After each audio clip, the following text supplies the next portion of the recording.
Okay, still getting used to setting this camera up and doing these vlogs. You can see a different base here. My son was kind enough to watch one and suggest that I put a better base underneath the what I was doing. So he's given me a cutting mat, so I shall proceed on that as best as I can without messing it up too much.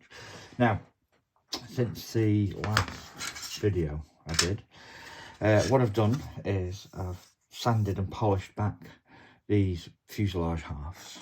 If I bring this up to the camera, hopefully you can see that the old air brake has been blended away successfully, and new panel lines to match those from plans and drawings of the airborne early warning Skyraider have been added. There's 2 new lines each side of the door, 1 under the door, 1 just here and 1 just here. Fortunately, there's a couple that actually follow the air brake line.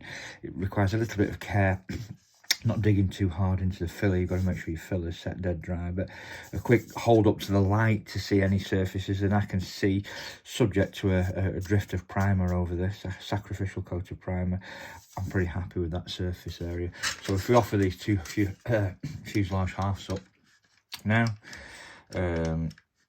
we can see, well, nothing that I've done in terms of the fit of the fuselage. Fits relatively well. We can see the 2 doors in the position here. We can see the space we've got to work in here. So I'm just wondering at the moment, can I join these? I'd have to do the tail wheel bay, but can I join these fuselages in order to create the spine and then work on the little interior section that will sit here for the rear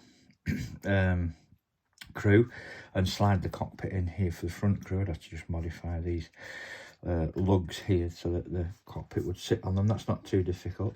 The other job I've done since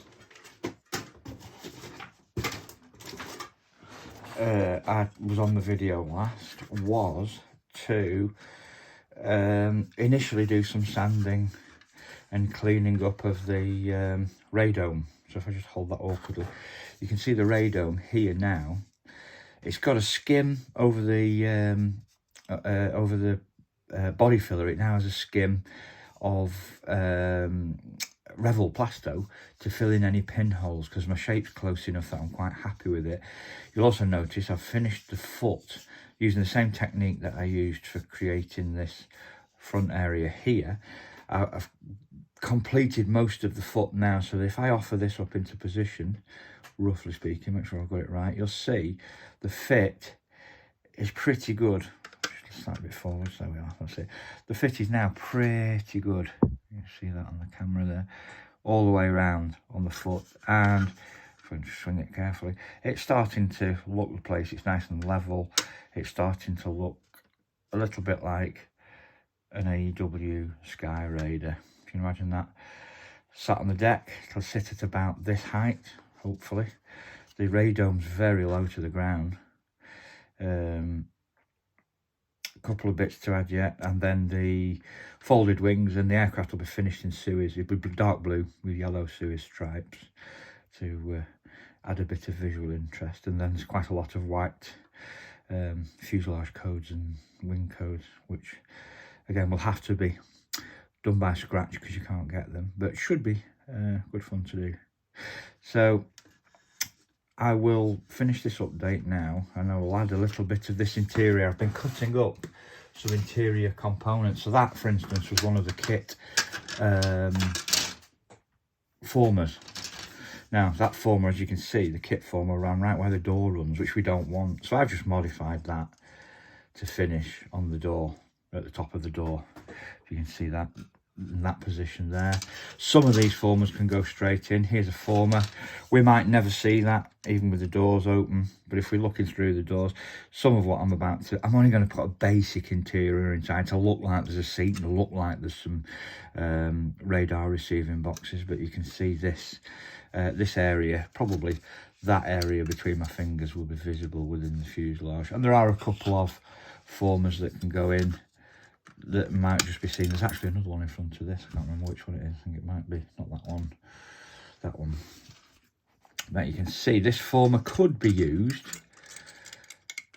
with some modification though, because it still has the cutout where the flat boxes used to go, which is no use to us. So I could put a plate over that. Alternatively, I can use that formula and just trace a new one out of plastic card. But that one would probably be seen because it's relatively close to the door, looking in the door.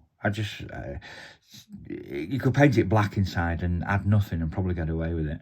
But I just like to be able to see hints of something inside. If there's a door there, I like it to be open. It just adds a little bit of life to the model itself.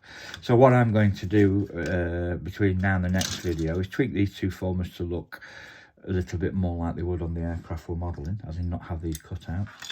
I'm going to tweak this now, sand it to the point where I'm going to put a bit of filler primer on it and give it a final polishing. Hopefully we'll end up with a relatively finished component there, and then we'll move on to probably joining the fuselage halves when I know that all these formulas can fit inside, and we'll have a go at using one of the old drop tanks in the kit to turn into this airborne early warning spine, which at that point, other than the extra vertical surface area on the tail planes, due to the increased surface area in front of the centre of gravity, the Skyraider had the airborne early warning Skyraider had two small fins on the tail planes, which again, it's another one of the features that appeals to me about this aircraft. It's just an interesting looking aircraft in this colour scheme. It should weather up nicely. We're doing a very weathered, very tired, warm blue colour scheme on it that hopefully will come across quite well. Anyway, I shall crack on and come back on the next video.